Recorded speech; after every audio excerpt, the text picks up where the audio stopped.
Governor Tolgos.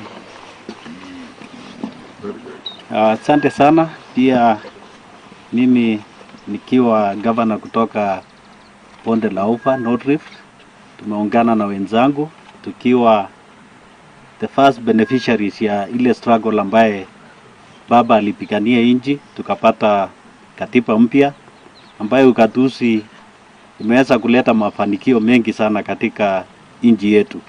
Kwa hivyo tukiwa hapa, tukiwa nyuma ya Azimio na kusupport pia baba awe the fifth, kwa sababu tunajua kuna mambo mengi ambaye baba amepigania, na pia wakati baba alikuwa katika ile serikali ya wakiwa na Mheshimiwa Mwai Kibaki, kuna mambo mengi ambaye yalifanyika, na haswa tukiongea hapa sehemu ya Kerio Valley ama North Rift, tuko na mambo ya insecurity ambaye inaendelea, ambaye tumeweza kuketi chini na tunajua katika mipango za baba ameweka hiyo kibao mbele.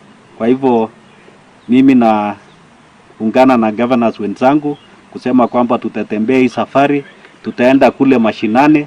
Unajua mahali sisi tunatoka pia kuna perception kwamba kuna candidate huko. I want to confirm that baba has followers everywhere, every corner of this country, and I'm happy that through Azimio, baba now has converted the followers to be partners in this race, and we are together and we shall support baba.